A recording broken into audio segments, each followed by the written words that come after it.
नमस्कार,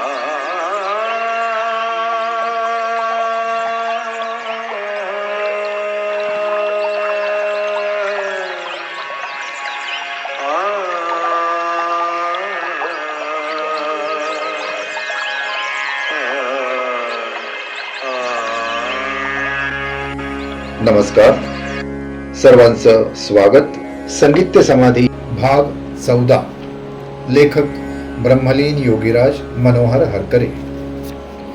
मागील भागात आपण बघितलं होतं की शरीराची शुद्धता काय असते आणि त्यातून राग गायन केल्यानंतर फलप्राप्ती कशी होते. या भागात लेखकाचे काही दिव्य अनुभव आहेत आणि सोबतच जी दर्शने त्यांना झाली ती सुद्धा या भागात आलेली आहे.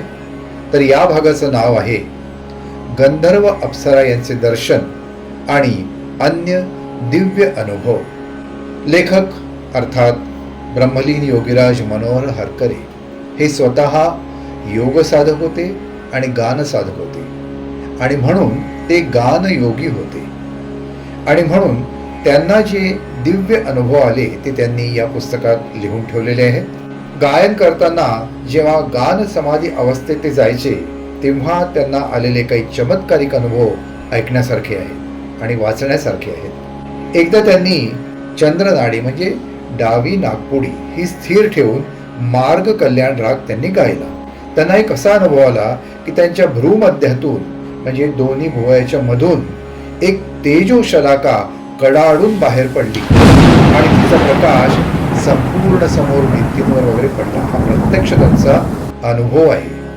तर असे दिव्य अनुभव येत असतात योग साधकाला, गान योग्याला. ते सांगतात एकदा रात्री ते चंद्रकंस गात होते.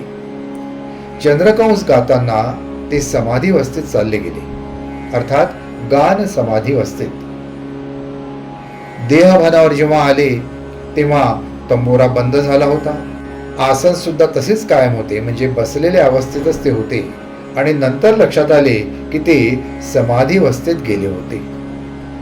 गायन बंद होतं पण आतून एक गायन सुरू होतं, अर्थात यालाच मार्गी संगीत म्हणण्यात आलेलं आहे.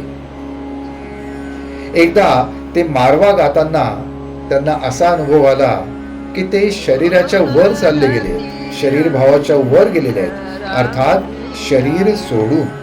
मारवा रागाचा असा अनुभव अगदी सहजपणे येऊ शकतो गान साधकाला, कारण मारवा रागाचं मूळ नावच ते आहे मारूह. लेखक सांगतात मारूह, रूह म्हणजे माया, मायेतून वर नेणारा राग मारूह हे त्याचं मूळ नाव आहे.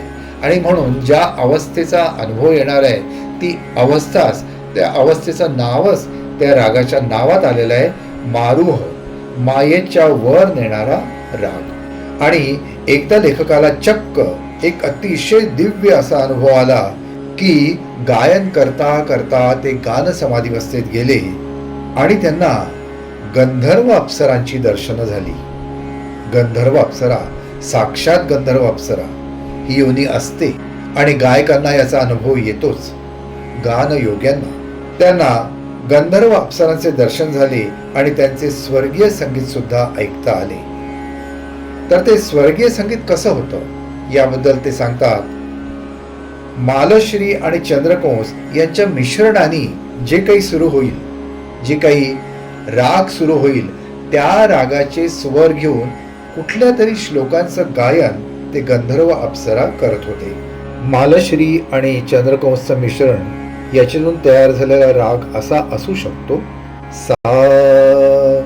सा ग म ध नि सा, सा प ग सा, सा ग म ध नि सा, सा नि प ग सा. अशा मिश्रणाचा तो राग असू शकतो जो गंधर्व अप्सरा गात होते. अर्थात हे स्वर दिव्य स्वर होते आणि गांधार ग्रामातले हे स्वर असावेत.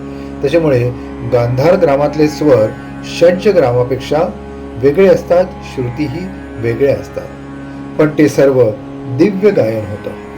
त्यांच्या दर्शनामध्ये विलक्षण चेतना होती आणि आनंदोर्मी होती. सर्वत्र विलक्षण तेज होते. अर्थात ती एक दिव्य अवस्था होती.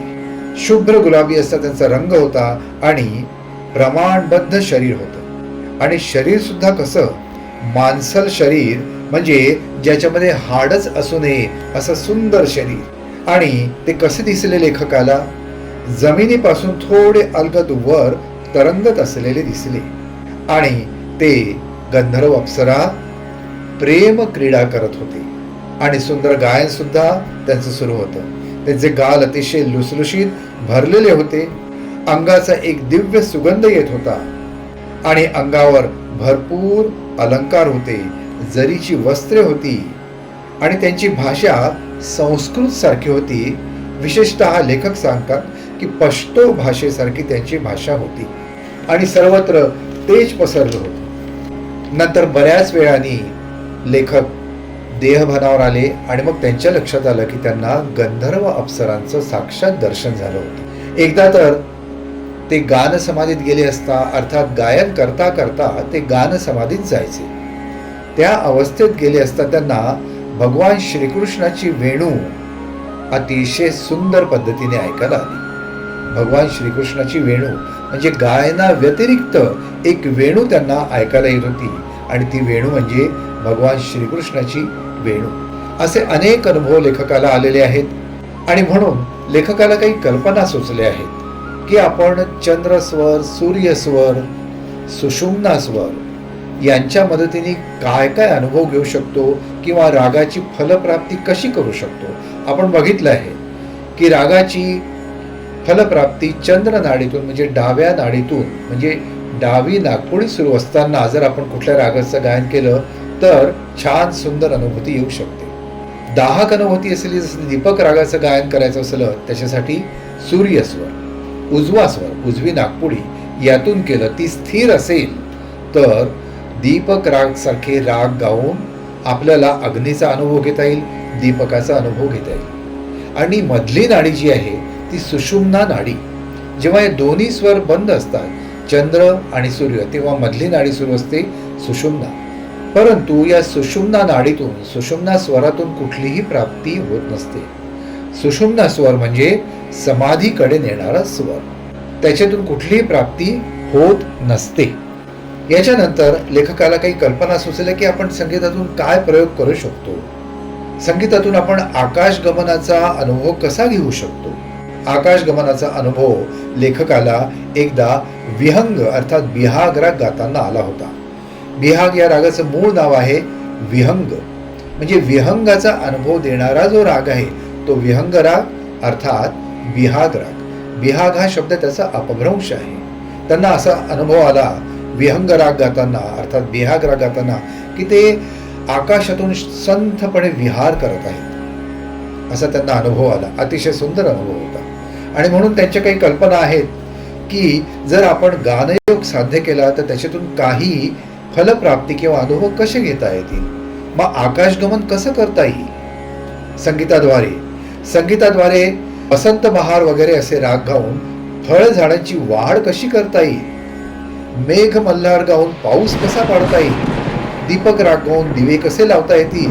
तसंच रोग निवारण कसं होईल. मधुमेह वगैरे यासारखे रोग दूर करण्यासाठी कुठल्या रागांची आवश्यकता आहे हे कसं कळेल. हे प्रयोग काही करण्यासारखे आहेत. स्वरांना पंचगुण असतात. प्रत्येक व्यक्त गोष्टीला या जगामधले पंचगुण असतात, कारण की ती पंचतत्वापासून झालेली असते आणि म्हणून स्वरांना सुद्धा हे पंचगुण असतात. ते पंचगुण म्हणजे नाद, स्पर्श, चव, गंध, रंग. मग हे कसे जाणायचे याचं पूर्ण विवरण लेखकांनी या पुस्तकात लिहिलेलं आहे आणि म्हणून ज्यांना हे संपूर्ण दिव्य ज्ञान जाणायचं आहे त्यांनी हे पुस्तक अवश्य वाचावं. संगीत ते समाधी, सर्व दिव्य आणि अद्भुत माहिती आहे. लेखक ब्रह्मलीन योगीराज मनोहर हरकरे यांनी लिहिलेलं हे एकमेव असं पुस्तक आहे की ज्याच्यामध्ये हे दिव्य ज्ञान मांडण्यात आलेलं आहे.